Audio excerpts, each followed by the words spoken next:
जय हिंद सभी को। सबसे पहले तो बेटा आप सभी का हार्दिक अभिनंदन और स्वागत। और ये वीडियो जो है बेसिकली इम्पोर्टेंट है लोक प्रशासन के बच्चों के लिए।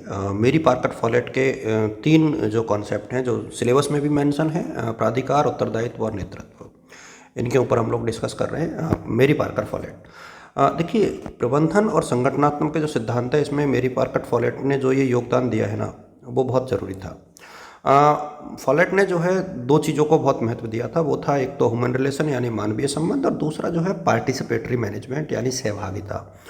और इसके लिए इन्होंने अथॉरिटी, रेस्पॉन्सिबिलिटी और लीडरशिप तीनों के ऊपर भी अपने विचार व्यक्त किए। तो थोड़ा सा परिचय मैंने पिछले वीडियो में दिया ही था।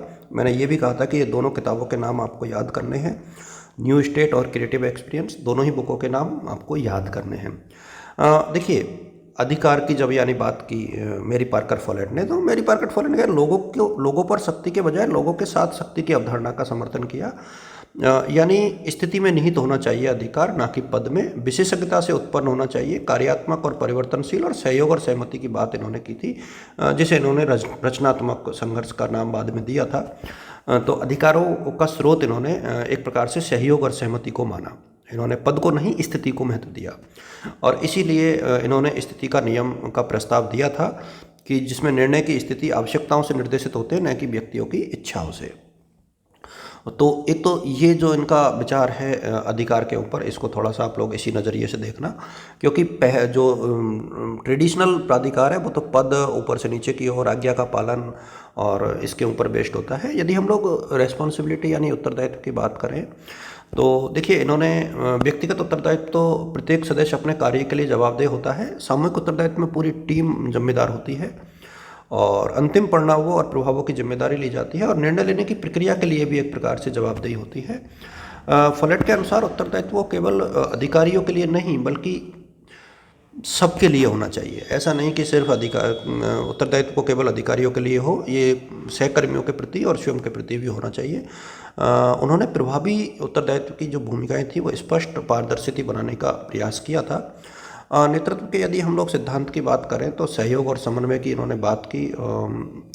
इन्होंने संयोजन की बात की, विभिन्न तत्वों का एक दूसरे के साथ एकीकरण की बात की, सभी हितधारकों के साथ तालमेल बैठाने का प्रयास किया, सहयोग की बात की और संवाद की बात की। इसीलिए फॉलेट ने जो है रचनात्मक संघर्ष की अवधारणा विकसित की, जहां विरोधी विचारों को दबाने और समझौता करने के बजाय एक दूसरे के साथ मिलाया जाता है, संयोजित किया जाता है, और इसके बाद एक बेहतर समाधान की तरफ आगे बढ़ा जाता है। तो इन्होंने क्या है, आदेशों द्वारा नेतृत्व के बजाय स्थिति पर नेतृत्व का जो की अवधारणा थी वो डेवलप की।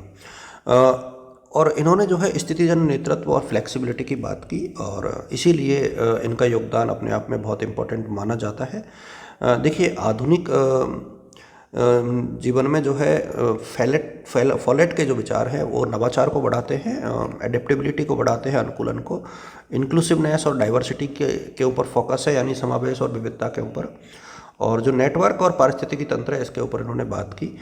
मेरी पारकर फॉलेट जो है परिवर्तनकाली नेतृत्व, सेवक नेतृत्व और वितरित अधिकार, इसके ऊपर बात करते हैं।